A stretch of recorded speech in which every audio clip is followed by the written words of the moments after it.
This week on Storyboard, we have FCB Group's new CEO and South Asia CEO, Dheeraj Sinha, speaking about moving from Publicis Group to FCB, his plans for the company and much more. And we have Arik Day, Chief Revenue Officer of Etihad Airways, speaking about being the official sponsor of Chennai Super Kings, their India plans, sports sponsorships and much more. Hello and welcome to Storyboard. I'm Shibani Gharat. We are catching up with FCB Group's new CEO for India and South Asia, Dheeraj Sinha, who's a dynamic leader in the Indian advertising industry. For the past couple of decades, he might have changed many agencies, but he says that moving in from Leo Burnett to FCB Group was a hard decision. He has big plans for FCB. What are those plans? Let's find out. Dheeraj, welcome to CNBC-TV18. Great to be here. This is the first time that I'm meeting you in your new role at FCB India. Yeah. I think you resumed in November, if I'm not mistaken. Yes. Yeah. What have the past couple of months been like for you at FCB? Quite fantastic, in fact, right? I mean, I have to say that walking out of Burnett was hard. But the great thing was to join FCB was fantastic. I mean, the welcome I got and the way everybody... We saw the video. Yeah. So it was just so much of heart and so much of love, and I felt so embraced, right? And then I've been on a whole tour to meet clients, meet all the talent in the agency. And for me, it's been a journey of great unveiling and great discovery, because I realized that the client relationships are so fantastic and so deep. I mean, there are businesses here which have been here for more than 4 decades, yes. Right? If you look at brands such as Amul, it's pretty much been built in partnership with FCB Ulka, right? So across the board, I'm realizing the relationships are strong. The depth of talent, Shivani, is amazing, right? There are people in this organization who started as a star one employee, and they are CEO now in the organization.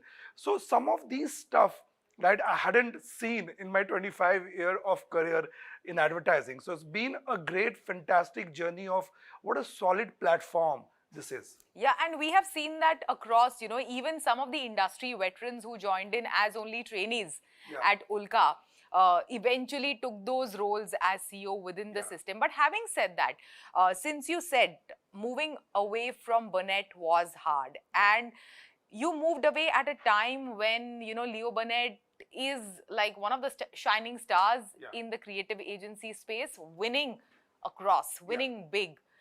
What made you take this decision to join FCB? Yeah, couple of things. One is, when I was chatting with FCB, Susan and Tyler, right, the commitment to creativity as a core, right, was something which drew me to the agency. And as things are changing, right, I mean, tech is becoming interesting, media is becoming interesting, data is becoming interesting. The conversation on what's the role of creativity in this business is being questioned, is being debated.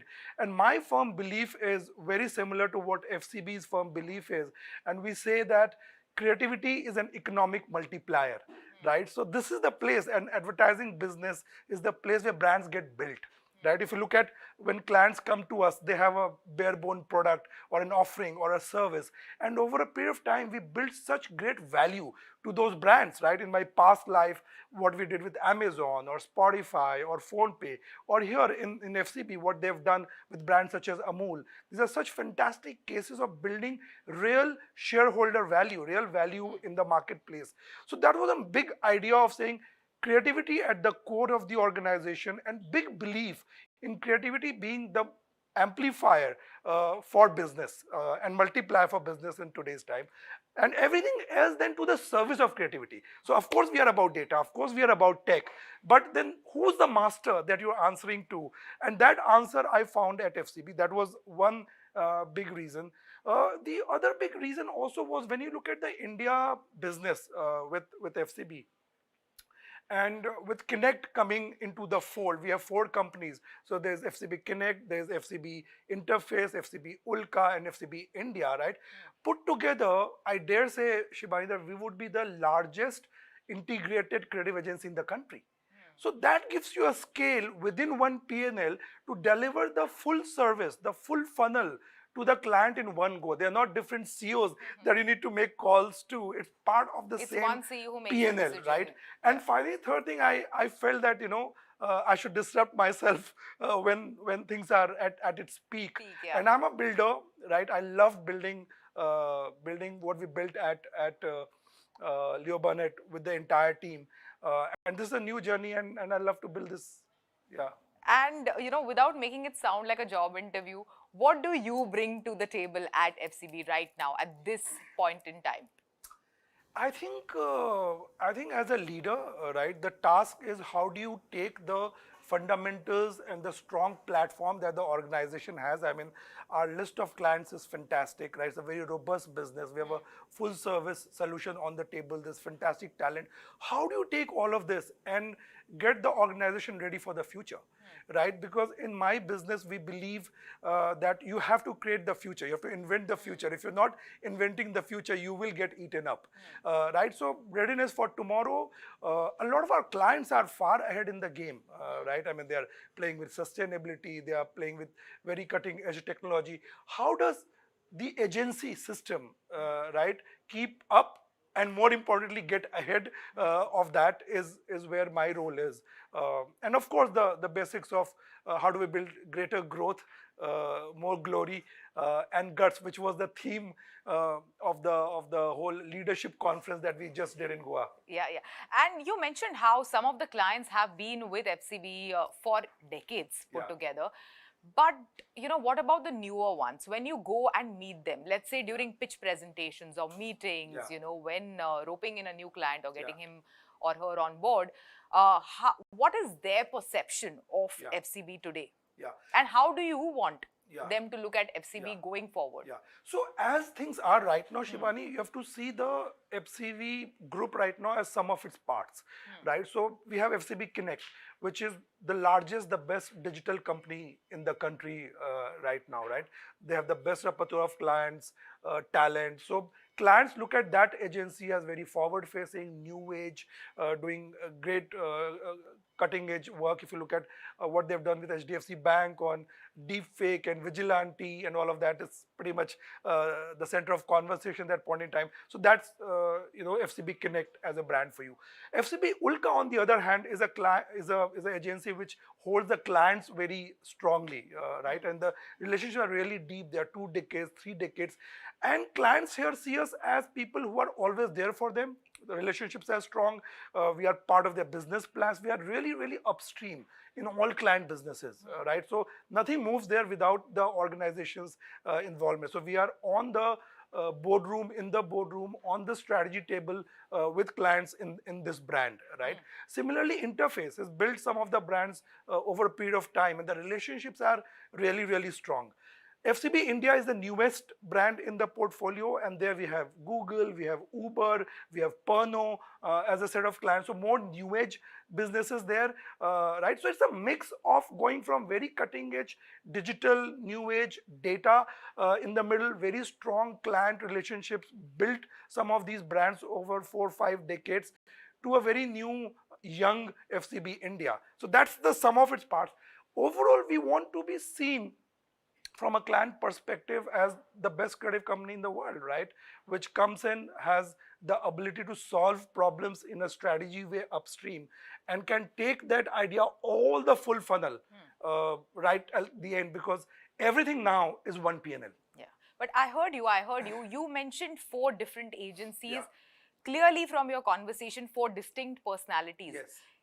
Is there a concerted effort to retain that, or to be seen as one FCB in front of the clients? So see, one of the tasks obviously is integration. So Connect has come in. It's a buyout in some sense. So we have 52% share in them. So one of the ideas, how do we work together far more, right? At the same time, these also will be 4 different brands to manage competition, so that we can eat as much more as there is on the table. So they will do their distinct businesses, but there will be a one FCB narrative, which is future facing, agile, new age, and globally benchmarked. Yeah, so one FCB narrative going forward, but what else? What are the key focus areas? And also, let's talk investments. What do you continue Yeah. to invest in going forward?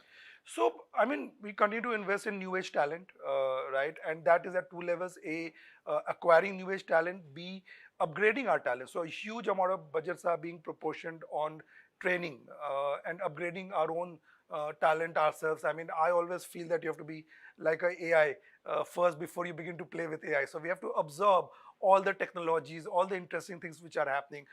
So that's an investment area for us.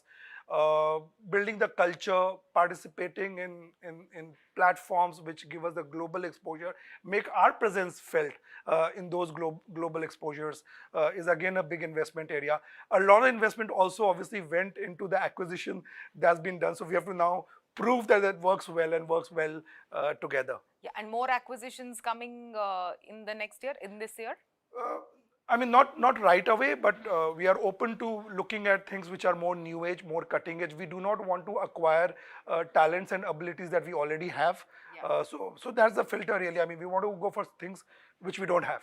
Okay, Dheeraj, on a personal front, and I have always known you as like a strategic planner, to someone who's transitioned to become a CEO. Of course, your last role would have given you quite a bit of hands-on experience on doing that.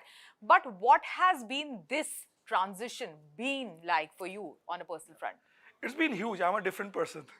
Yeah, and see, As a strategic planner also, what do you bring to the table as as a CEO? As a planner, right? I mean, as a planner, you are more eye focused, right? You look at your output, you look at strategies, you're trying to work with people, and you're out. So it's a vertical job. You run one department. In my best situation, when I was running APAC strategy for Gray and Bates long time back, the largest team I had was 50 people across the APAC region, across 15 countries. From there to now having 1200 people, right, and being responsible for that. The job goes from being a vertical job to a horizontal job. So you're responsible for bathroom leaking and paint shipping out, to clients being happy, not happy, to the culture, to the future, to the strategy. So it goes from extreme execution at one end to extreme high-end strategy at the other end, because you are responsible for the future of the organization. If you've not readied the organization to take on the future, you've not done your job correctly. At the same time, you're also responsible for day-to-day execution. Yeah. So it becomes a horizontal dashboard that you begin to map as a CEO. Then a vertical dashboard you begin to map. The other thing is, just as a sociability index of the job, right? You have to reach out to far more people, you have to be accessible, you have to meet clients, and so on and so forth. But in terms of how strategy has helped me, it's now when I'm meeting clients, I'm not just meeting them on a relationship. I meet them and I can offer a solution to the problem that they have. So we have a real deep conversations. In fact, even at Burnett, a large part of my job was actually strategy on some of the brands and businesses that we handle. So I've never taken myself away from the product. And that, whether for our clients or even for the organization, what should be the strategy for the future, has always come in handy because of my strategy background. So you always have the consumer's voice on the table, I believe. Yeah, and that's the joy of this business, right? And you're someone who has not even left the business, moved or tempted. Were you tempted to go on the client side at all, or? I love this business too much to leave. There have been opportunity, and I thought that, oh my God, will I have to think about finance all the time, or will I have to think about healthcare all the time? I love the fact that the palette in advertising is so broad. In the morning, you're thinking about how to sell milk. In the afternoon, thinking about how to sell cars. In the evening, thinking about how to get people on Google and so on and so forth. I love that variety. Yeah. You know. Yes, and on that note, do you think this is like the best time to be on, the agency side of things? I'm very bullish on this business, and I'm aware that iconic agency brands are shutting down and so on and so forth. And there tends to be a lot of negative conversation about this business on social media, in Facebook. Advertising is dead is a headline I've seen, Shivani, from the time that I entered this business. It's been 25 years and still up and thriving, and we all have our jobs, and we are growing, and we are hiring more people every year. So I love this business. I think it's got a fantastic future. What makes it thrive? I think when I was born in this business, the only things you could play with was headlines and images, right? Our palette was so limited. You could make a television film, or you could write a radio script, or you could do an outdoor television.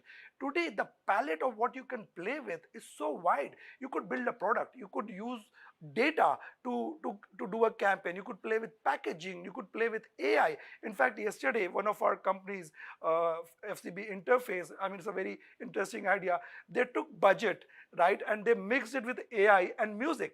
So the budget findings are being presented to younger generation through AI and music, right? That's the beauty of what you could do today. The fact that the palette of your materials that you can play with is so wide, and that makes this business so exciting. Great. Thank you so much. Thanks for your insights. Thanks for joining us today. Lovely conversation. Thank you, Shivani. It is time for a short break. On the other side, we are joined in by Arik Day, Chief Revenue Officer at Etihad Airways, who is speaking to us about Etihad being the official sponsor for Chennai Super Kings, their India plans, sports sponsorships and much more.